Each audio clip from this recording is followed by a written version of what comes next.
What if the person who was supposed to be your biggest supporter became the one trying to sabotage your happiness? That's exactly what happened to me on my wedding day. And no, it wasn't a distant cousin or a bitter ex. It was my own sister, Angela. And what started as a moment of joy turned into a battle for my happiness, with Angela doing everything she could to overshadow the most important day of my life. I had always been close with Angela, or at least I thought we were. But over time, things had changed.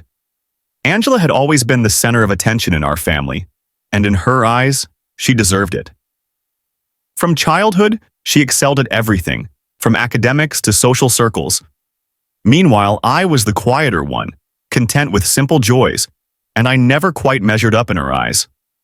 She had the perfect job, the perfect apartment, and in her mind, she was destined for greatness. And me? I was just doing okay. So when I announced my engagement to Brian, the love of my life, I didn't expect her to be over the moon. But I also didn't expect her to actively try to ruin my wedding. It all began when we picked the date for our wedding, a quiet, intimate ceremony in a beautiful garden.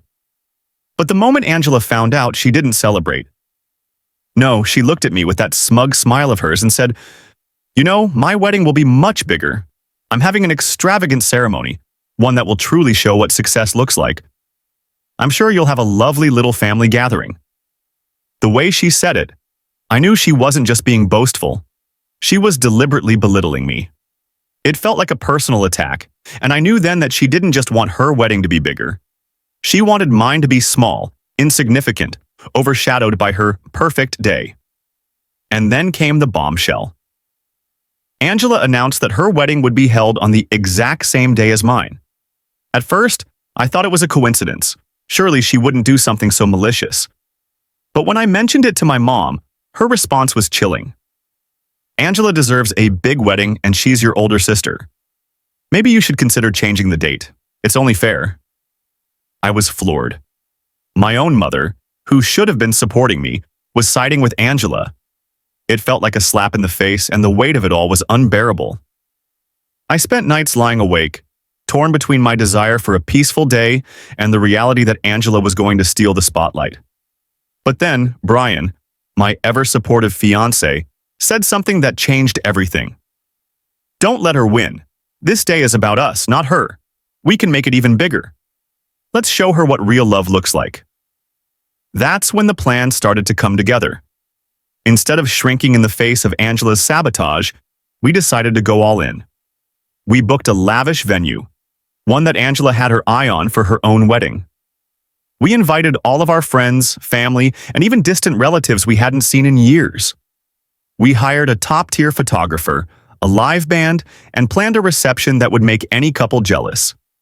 This wasn't just a wedding anymore, it was a statement. Angela and her fiancé were the first to show up at the venue. When they walked in, I saw Angela's face contort with disbelief. But instead of basking in the misery of seeing her flustered, I calmly greeted her. I didn't want to engage in petty fights or drama.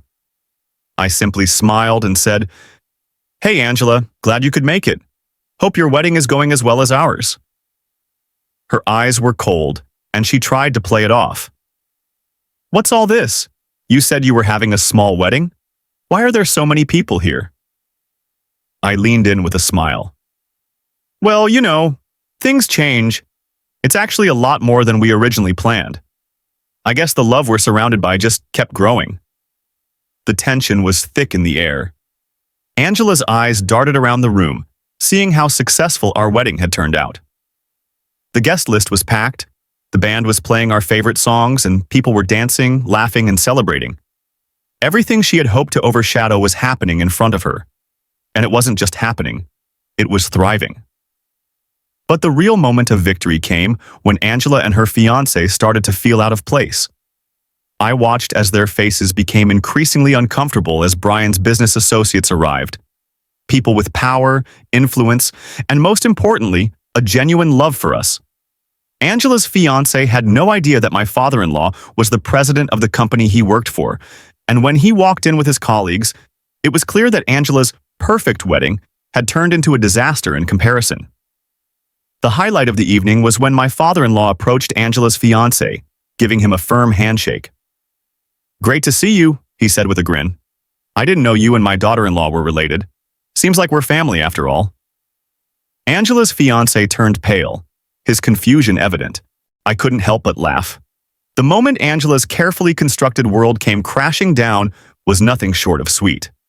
As the night went on, Angela and her fiancé quietly slipped away, unable to bear the embarrassment. Their wedding had been a flop, overshadowed by the one they tried to ruin. And me? I was surrounded by people who loved and supported me, people who genuinely cared about my happiness, and that's all that mattered. In the days that followed, Angela tried to explain herself, but I had no interest in hearing it. I wasn't going to waste another moment on her jealousy or bitterness. As for my wedding, it was everything I had dreamed of, and more. I left behind the toxic family dynamic, and Brian and I moved forward, hand in hand. Today, we're building a life full of love, growth, and success. We're stronger than ever, and no amount of sabotage could take away the joy of our perfect day. In the end, love and happiness always win.